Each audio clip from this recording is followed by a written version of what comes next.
বন্ধুরা প্রথমে ক্রোমে গিয়ে আপনারা লিখবেন সোশ্যাল রেজিস্ট্রি, তারপরে আপনাদের এরকম একটা ইন্টারফেস খুলে যাবে। আপনারা সেই ইন্টারফেসে গিয়ে দেখবেন এই গভর্নমেন্ট অফ ওয়েস্ট বেঙ্গল লেখা আসবে অ্যাক্সেস সিটিজেন পোর্টাল, যেটা এতদিন বন্ধ ছিল, এখন কিন্তু চালু হয়েছে আবার। সিটিজেন পোর্টালে আপনারা ক্লিক করবেন, সেখানে গিয়ে আপনারা আপনাদের স্ট্যাটাস দেখতে পারবেন এবং ক্লেম করতে পারবেন।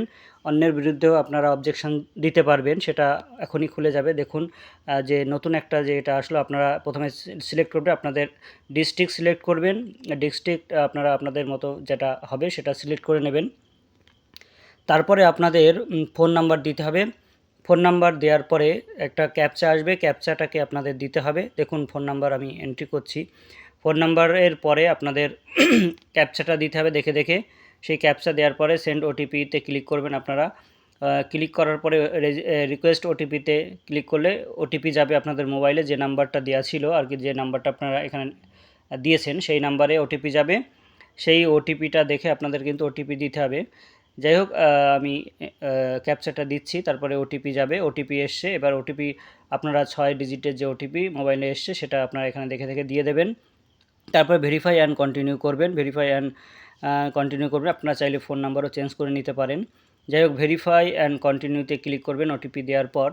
তারপরে যে ইন্টারফেস খুলবে দেখুন, সেই ইন্টারফেসে যেটা দেখাচ্ছে আপনাদের যে এরকম ওটিপি দেওয়া হলো। এবার ওটিপির পরে যেটা আসছে আপনাদের অ্যাপ্লিকেশান সাবমিটেড বলে যে একটা চলে আসলো, দেখেন ইন্টারফেস ফ্যামিলি লেভেল ডাটা, অর্থাৎ আপনার যে স্ট্যাটাস আপনি এখানে দেখেন আন্ডার প্রসেস রয়েছে এনার স্ট্যাটাস। এবার অনেকের অনেক রকম স্ট্যাটাস দেখাতে পারে, আর অ্যাপ্লিকেশানটা হচ্ছে সাবমিটেড রয়েছে আর আন্ডার প্রসেস, অর্থাৎ এখনও কিন্তু এনার কাজটা কমপ্লিট হয়নি, তাই টাকাটা কিন্তু ঢোকার সম্ভাবনা আপাতত নেই। ভেরিফিকেশান কমপ্লিট হবে, তারপরে টাকা পাবে। সেপ্টেম্বরের লাস্ট দিন পর্যন্ত ভেরিফিকেশান চলবে।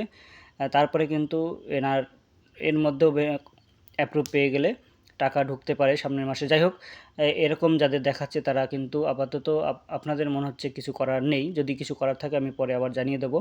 আপাতত আপনাদের কিছু করা লাগবে না। যদি কারোর এই স্ট্যাটাসটা রিজেক্ট দেখায় তাদের কিন্তু কিছু করার রয়েছে। আপনারা এখানে অবজেকশান অ্যান্ড ক্লেম করবেন। অবজেকশান অ্যান্ড ক্লেম যে লেখা রয়েছে এখানে ক্লিক করবেন, দেখবেন দুটো অপশান আসবে। একটা হচ্ছে ক্লেম বাই অ্যাপ্লিক্যান্ট, নিজেরটা ক্লেম করা যাবে, আর একটা হচ্ছে অবজেকশন এগেনস্ট সামওয়ান, অর্থাৎ আপনি অন্য কারোর যে অযোগ্যভাবে পেয়ে গেছে তার এগেনস্টে কিন্তু কমপ্লেন করতে পারেন। তার ক্ষেত্রে আপনাকে অবজেকশন এগেনস্ট সামানের ওখানে যেতে হবে। যদি আপনি অন্য কোনো অযোগ্য ব্যক্তি যদি আপনার এলাকায় বা আপনি চিনে থাকেন যে পেয়েছে, তার এগেনস্টে আপনি কমপ্লেন করতে পারেন। তার জন্য এই ইন্টারফেসগুলো খুলে যাবে, আপনাকে সেগুলো সিলেক্ট করে দিতে হবে।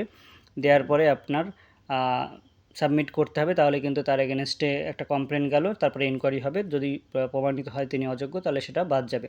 যাই হোক, এখানে থাকে রিজন ফর অবজেকশন, অর্থাৎ আপনি যে অবজেকশন করছেন তার কারণ কি। Application does not reside within West Bengal, অর্থাৎ সে ওয়েস্ট বেঙ্গলে বাস করে না।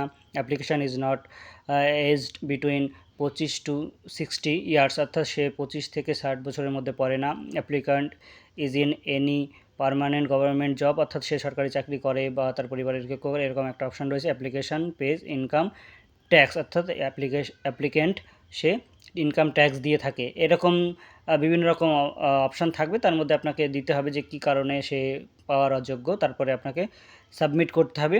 এটা গেল হচ্ছে অন্যের বিরুদ্ধে যদি আপনি অবজেকশন করতে যান, ঠিক আছে, অযোগ্য ব্যক্তির ক্ষেত্রে। আর নিজেরটার ক্ষেত্রে ক্লেম বাই অ্যাপ্লিক্যান্ট ক্লিক করবেন, আমি এখানে ক্লিক করে দেখাচ্ছি। তারপরে হচ্ছে আপনার এরকম আপনার যে অ্যাপ্লিকেশানের নাম্বার চলে আসবে, তারপরে নাম টাম সব কিন্তু ডিটেলস, ডেট অফ বার্থ সব চলে আসবে। রিজন ফর ক্লেমে ক্লিক করে আপনারা আপনাদের সঠিক রিজনটা সিলেক্ট করে নেবেন। তারপরে একটা ডকুমেন্টস আপলোড করতে হবে আপনাদের, যেটা আপনার যে যোগ্য আপনি তার প্রমাণ দেবে। সেই এরকম একটা ডকুমেন্টস দেওয়ার পরে দেখবেন লাস্টে রয়েছে যে সাবমিট এবং রিমার্কস দিতে পারেন। আপনারা এটাকে গুছিয়ে লিখতে পারেন 1000 ওয়ার্ডের মধ্যে লিখে, তারপরে সাবমিট ক্লেম করে দিলে আপনার হয়ে গেল আবেদনটা। এবার ভেরিফিকেশন হবে, তারপরে আপনি যোগ্য হলে আপনি টাকা পেয়ে যাবেন। ধন্যবাদ সকলকে।